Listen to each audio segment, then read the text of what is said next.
Bonjour et bienvenue, c'est Bertrand de la Fondation Magister, l'école des héros du monde réel. Dans le dernier épisode, je vous parlais d'un concours auquel j'ai participé récemment, mais que je n'ai pas gagné. Je vous parlais de l'importance de la préparation de fond. Je vous disais que perdre ou gagner un petit jeu ne change rien à la progression dans le long jeu. Ce que je vous expliquais en gros, c'est que ça ne sert à rien de se mettre la pression, de se faire du mal et de sprinter comme un fou pour atteindre un objectif particulier qui est hors de portée. Comme si ça pouvait radicalement changer quelque chose. Je sais bien que quand une occasion importante rentre dans notre viseur, on a tendance à rentrer en mode vision tunnel et à tout donner pour ne pas échouer. Mais si le niveau de cet objectif est vraiment loin de notre niveau actuel, le prendre hyper au sérieux cet objectif et se mettre la pression ne raccourcira pas pour autant la distance que l'on doit parcourir. Faites bien tourner ça consciemment dans votre tête pour que ça rentre, parce que sinon, vous pouvez être sûr que vous allez retomber dans le piège, et ça vous fera plus de mal que de bien. S'il y a trop de distance entre vous et une occasion qui a une limite dans le temps, vous n'allez probablement pas réussir à la saisir avec succès. Parce que vous n'aurez pas le temps de combler toute cette distance qu'il vous manque dans le temps imparti. Mais cela dit, ça ne veut pas dire qu'il ne faut pas essayer de combler cette distance. Parce que cette distance, elle ne concerne pas juste cette occasion particulière. Non, elle concerne tout un tas d'autres occasions futures. Pensez à l'inertie de vos efforts. Il faut toujours viser la lune, car même en cas d'échec, on atterrit dans les étoiles. Comme je vous le disais dans l'épisode 86, certaines personnes disent que cette citation est stupide parce que la lune est beaucoup plus proche que les étoiles. Mais en fait, bien souvent, dans la vie, tu es obnubilé par une lune. C'est ta lune, c'est celle-là que tu veux. Et tu fais des efforts de fou pour l'atteindre. Mais, malgré ça, tu ne l'atteins jamais. Ça semble triste comme histoire. Mais, en réalité, pour chasser cette lune, ça t'a mis en chemin vers une étoile encore plus éloignée, dont tu ne connaissais même pas l'existence et que tu atteindras un jour. Même si pour l'instant, tout ça n'est pas encore dans ton champ de conscience. D'une certaine manière, la victoire et la défaite dans les petits jeux, ce sont des illusions. Parce que dans le long jeu, vous êtes toujours en train de progresser. Typiquement, on devient bon dans le long jeu en faisant tout ce qu'on peut pour réussir des petits jeux, mais en les échouant quand même. Encore une fois, la stratégie gagnante d'échouer ce qu'on s'efforce de réussir, dont je vous parlais à partir de l'épisode 22. À chaque occasion importante, je me donne à 100% pour réussir. Et si j'échoue, je me reconnecte aussitôt que possible à la vision d'ensemble, et je me dis que j'étais pas encore tout à fait prêt. C'était en fait que de l'entraînement. C'était pas encore la mienne celle-là. Le long jeu n'est pas terminé. On peut vraiment avoir de bonnes raisons de stresser pour une occasion particulière, comme si c'était l'occasion de notre putain de vie, et que la rater serait l'équivalent de rater sa vie. Mais il faut bien comprendre qu'en fait, bien souvent, on se fait du mal pour rien. Et que quitte à ce que ça ne change rien au final, que l'on se stresse ou que l'on ne se stresse pas en avançant, autant apprendre à lâcher prise et faire le voyage sans stresser. Comme je vous le disais dans l'épisode 20, plutôt que d'être obsédé et hyper attaché d'atteindre un objectif et sprinter comme un fou furieux, il faut plutôt se mettre en tête d'être régulier dans ses efforts pendant une durée beaucoup plus étendue que prévu, de persévérer sereinement avec un rythme soutenable et de cueillir tout naturellement les résultats qui correspondent à notre stade d'avancement. Une attitude mature et paradoxalement assez insouciante et infantile. Encore une fois, moi, je me mets la pression pour accumuler de l'expérience, être actif, bouger, faire des choses, progresser, mais pas de pression pour des résultats particuliers. En fait, ce que je veux dire avec cet épisode et le précédent, c'est qu'il est essentiel de se placer au-dessus de cette perception de la réussite et de l'échec vis-à-vis des occasions particulières.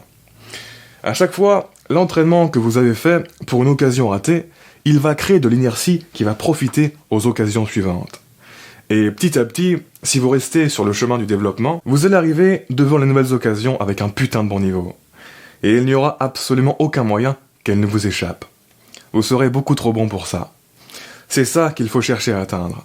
Un niveau tellement bon que ça sera un accident si vous échouez. Si vous êtes comme moi, c'est-à-dire que vous n'êtes vraiment pas doué de base, quand vous décidez de réussir dans un domaine, il faut que ça devienne très clair dans votre tête que vous allez rester nul à chier pendant assez longtemps. Que vous n'allez pas vous améliorer rapidement parce que vous n'avez pas ce qu'il faut pour que ça vienne rapidement. Et que donc, la seule manière que vous allez avoir d'atteindre un bon niveau et avoir les résultats satisfaisants qui vont avec, c'est de travailler plus dur que tout le monde sur la durée. D'ajuster progressivement un à un tout ce qui ne va pas. Et de devenir bon à l'usure. Si vous êtes comme moi, il y a juste beaucoup de travail de fond à faire. C'est comme ça. Ça ne sera pas une correction rapide. Il faut l'accepter et ne pas se défiler pour autant. Quelque part, tout ce que vous faites maintenant, il faut vous dire que c'est juste de l'échauffement pour votre futur. Que ça ne compte pas encore vraiment.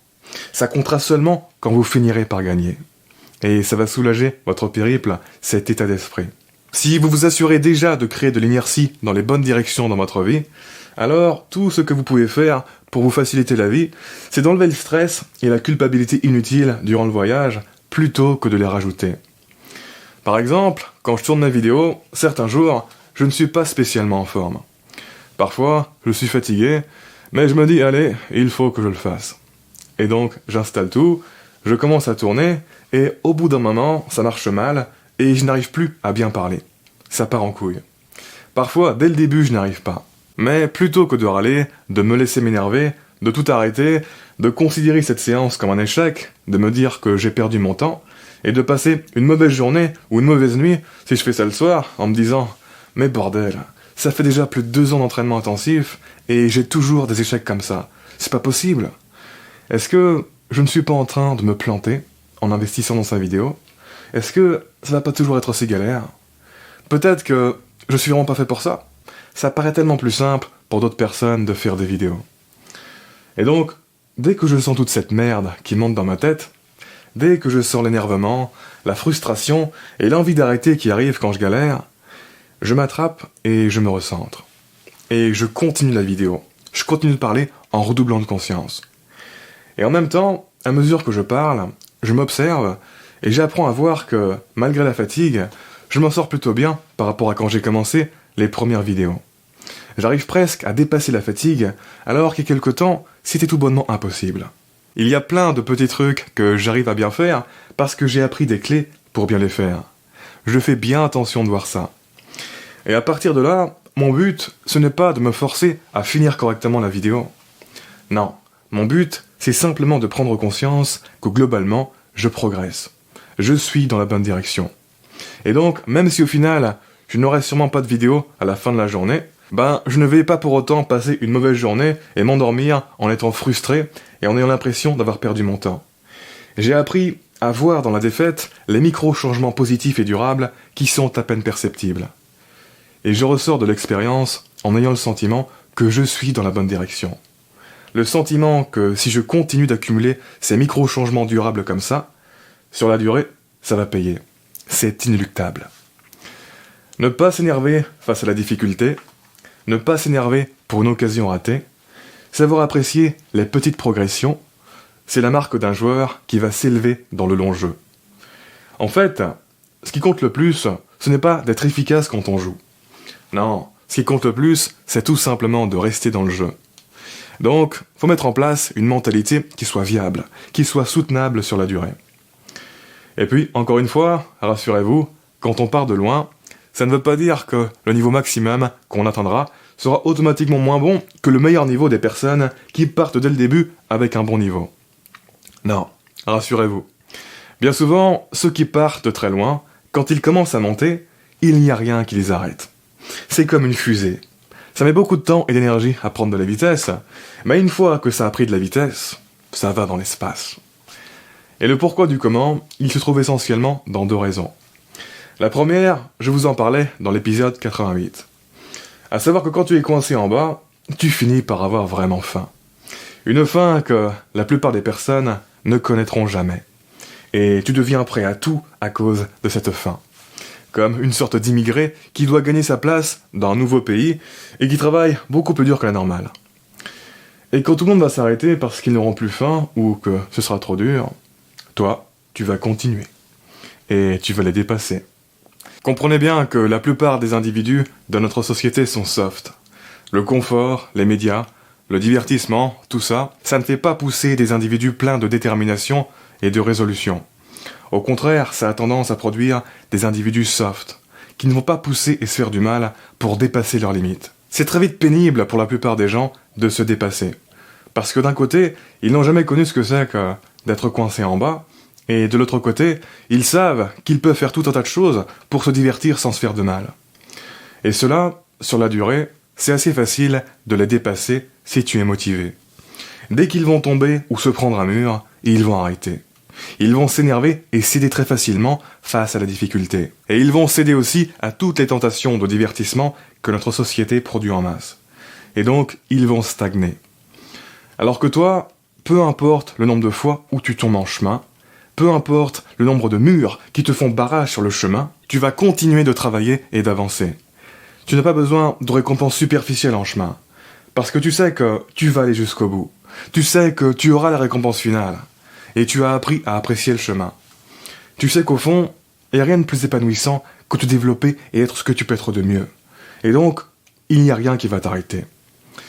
Et la raison numéro 2, je vous en parlais dans l'épisode 12.